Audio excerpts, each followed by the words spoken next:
Welcome to a new story of Panchatantra by सफरगल। आज की हमारी कहानी है बगुला और नेवला।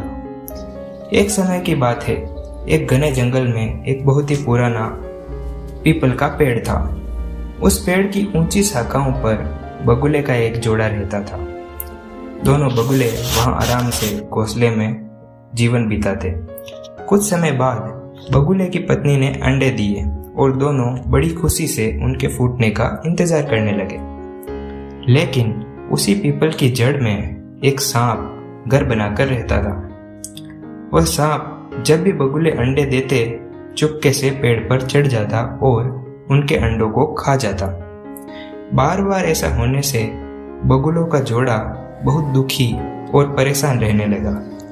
वे समझ नहीं पा रहे थे कि इस मुसीबत से कैसे छुटकारा पाया जाए। एक दिन बगुला बहुत उदास होकर नदी के किनारे बैठा हुआ था। तभी वहां एक केकड़ा आया। उसने बगुले को दुखी देखा तो उससे पूछा, मित्र, तुम इतने उदास क्यों हो? क्या बात है? बगुले ने आह भरते हुए केकड़े को सारी बात बता दी। कैसे पेड़ के नीचे रहने वाला सांप बार बार उसके अंडों को खा जाता है और वह उससे बहुत दुखी है। केकड़ा यह सब सुनकर मन ही मन सोचने लगा, बगुला तो मेरा जन्मजात शत्रु है। अगर इसे कोई उपाय बताऊं जिससे सांप के साथ साथ इसका भी नुकसान हो जाए तो बहुत अच्छा रहेगा। यह सोचकर केकड़े ने बगुले से कहा, मित्र, तुम चिंता मत करो, मैं तुम्हें एक अच्छा उपाय बताता हूँ। तुम कुछ मांस के टुकड़े ले आओ और उन्हें नेवले के घर के पास डाल दो।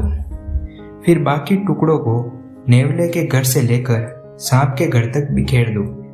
नेवला मांस खाते खाते सांप के घर के पास पहुंच जाएगा और जैसे ही उसे सांप नजर आएगा वो सांप को मार डालेगा।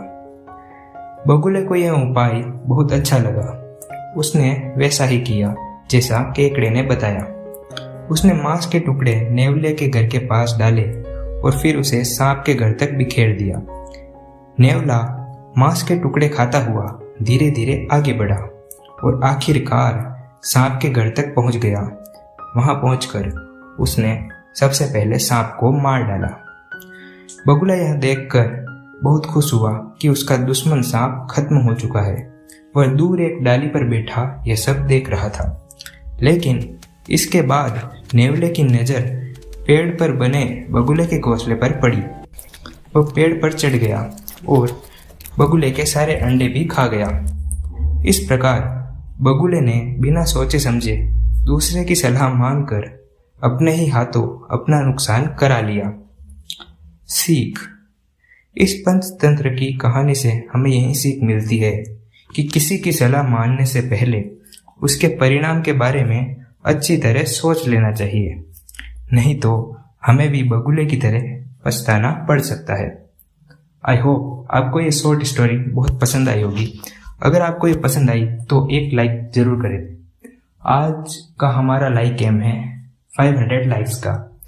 और आपको अगर ऐसी नई शॉर्ट स्टोरीज पंचतंत्र की चाहिए तो हमारे चैनल सफरगल को अभी सब्सक्राइब कर दें। मिलता हूँ किसी नए दिन किसी नई स्टोरी के साथ। तब तक बाय बाय।